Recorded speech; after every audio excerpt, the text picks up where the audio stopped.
your boy Mike G coming to you live from SEC Media Days. We got a special guest. Joining us is former Auburn running back great Ronnie Brown. Ronnie, here at SEC Media Days, how's it going? Hey man, good. Just kind of trying to get the lay of the land, see what's going on in the SEC, see if I can get a little information on what to expect this year from different teams, and get to run into you, my guy Mike.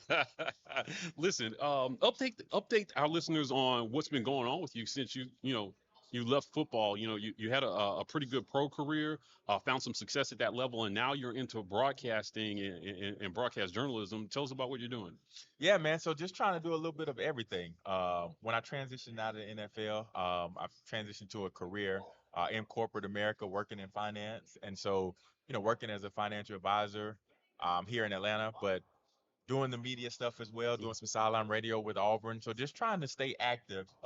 Then I have a family, my wife, my kids, and so doing that thing and trying to create balance with that, and making sure that we're enjoying it, and as a dad and as a husband and as a family man and as a businessman, and trying to be a supporter of I different feel that. things, sports, Auburn, and trying to do as much as I can.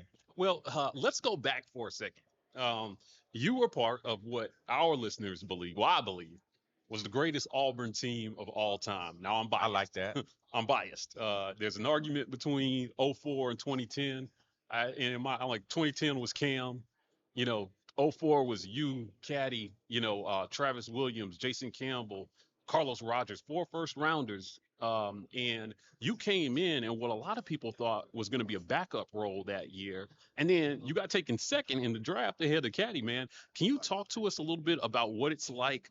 They sold you. I remember in '03, there was a lot of talk about whether you would actually come back or not. And they sold you guys a plan for both of you guys in that backfield. Talk about that decision to come back and how you guys made that work.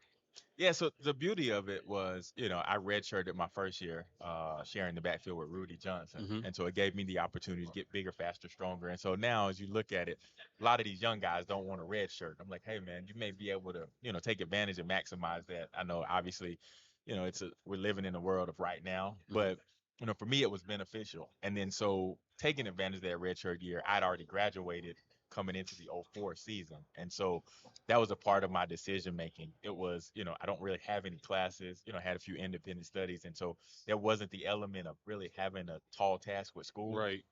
but then also just the opportunity to improve as a football player. And, we got a new offensive coordinator in Al Borges. And so Right. he's like, hey, I'm going to give you an opportunity. I see you can do some things outside of just running the football, lining you up in different places. And, I think trying to maximize that potential. And so it was a great opportunity for me in that aspect.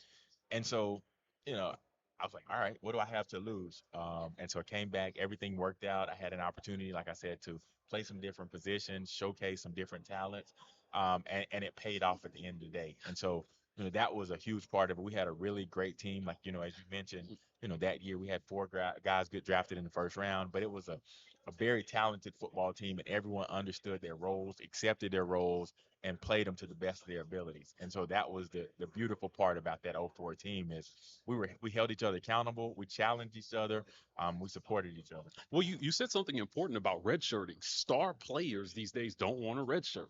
And you guys, that extra year to be able to develop yourself physically, to play football at the SEC level is super important. How do players balance, you know, I want to play now. Like if I don't get on the field now, I might miss my opportunity, or the next young stud might come in and take my spot versus I could use this year to develop and then be a better player once I hit the field. Yeah, I mean, for these guys, they have to understand the element of self-confidence, and so the goal is for you to get there, prepare yourself to be better at that stage. Nobody's getting drafted from their freshman year performance. You Right. got to put a couple years together, and it's about consistency and persistency. And so if you can be those things, you'll give yourself an opportunity. But nobody's getting drafted from that freshman year. Yeah, it's great that it looks good you came in and you played as a freshman, but really you want to get bigger, faster, stronger, get acclimated to the environment so that you can be better at that thing, whether it's football, baseball, Right. basketball, soccer, any other sport. And so guys don't embrace that part of it. but I think it's just a part of growth and development. And so, it's not right for some guys can go in and play, and what does that look like? It may differ for so many guys. You may have an impact, you may not. You could have probably done a little bit better with redshirting, or who knows, like that growth and development of playing, may have created that, through experience. And so it's different for everyone, but my approach is if you aren't ready, there's nothing wrong with it. That's not a negative. That's Right. not a knock on you as a person, and as a player. There's just some growth and development that may need to happen to put you in a position to be successful later. And so, really, realistically speaking, you only need 1 or 2 good years in Yeah, college that's football right. anyway to get yourself drafted. And so it only happens later anyway, whether you're a junior or sophomore year or your junior and senior year. And so, just kind of looking at that, you make a name for yourself. Obviously, there's already hype with social media. You get a chance to get more exposure earlier. Right. And so you're already on the map. It's just about doing the work during the season on Saturdays, because that's what's going to get drafted. It ain't agents, it ain't advisors, it ain't, people in your corner. You got to go in between those lines when it's you and other guys and do what you're supposed to do. And, I think when you take it from that perspective, then you kind of make decisions in your best interest as an individual, and you learn how to do that. I like the message about patience and work and confidence in self, in ability, so that you're not worried about getting passed up by the next guy because the coaches are always going to see that work. It's there. You guys had that in spades. I remember, um, you may not remember this, but I remember the intensity of that '04 team. We were running a Skelly drill. And for the listeners out there, they don't know what Skelly is. There's no line. It's wide receivers, quarterback, running back, DBs, and linebackers. Yeah.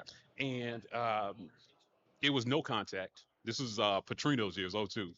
And Travis decided he was going to hit Cadillac. He ran in and he hit him. And Petrino said, "What the hell, man? We're no contact." And Coach Witt said, "I don't give a damn about no contact. Bulk up, right?" And you guys had that thing. You guys had that fight. There was a lot of accountability. I think it translated to wins on the field. Can we close out talking a little bit about how players today develop that dog mentality, especially when two a days is what it used to be. There are lots of restrictions on hours. They can't go out there and kill it like you guys could. How does a player today in today's game develop that dog mindset to go out there and dominate on Saturdays? I think, it's simple. It's all about respect. One, respect for self. You know, you have to set a standard for yourself. Hmm. And, how you do anything is how you do everything. So that's first and foremost. Like, you want to put, your best foot forward, but then having respect for your environment and the people around you. And so I respected the game, and the guys that came before me who set the precedence of what it meant for to be a running back at Auburn University. And so just, in respect of those guys, I never wanted to touch the field and not give those guys the respect, or not give the sport the respect that it deserved, Right. because it awarded me so many opportunities, scholarship, opportunity to graduate from college. And so those things. And so that's just how I respect life, or I approach life. And so getting guys to understand that, it's simple, and that can apply to any, walk of life. Is just respect yourself and respect everything around you and your environment, and you'll be fine. And so, I approach the game that way. And so you go out there, and as a competitor, that's the other part. It's like, hey man, this guy's trying to get you. That's You right. might as well get him before he gets you. That's how you approach the game of football.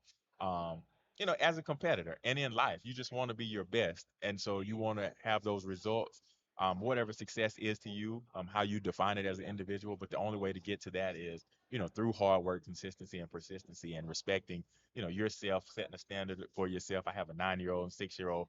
We have that conversation. Right. Like, man, listen, how you do anything is how you do everything. And if you don't have time to do it right, when will you have time We to may do have it time to over? do it. Yeah. Well, I think that's a great message. I want to thank you for taking some time. Again, we're at SEC Media Days. I'm here with Auburn great running back Ronnie Brown. I love the message, Ronnie. I hope you get a chance to mentor some of these new players coming through the program. And thank you for everything that you do for Auburn. I appreciate it, man. Thank you for having me. Well, guys, we're signing off live from SEC Media Days. We're going to be back at you with more interviews. Watch out for that on YouTube. Subscribe if you want more content like this.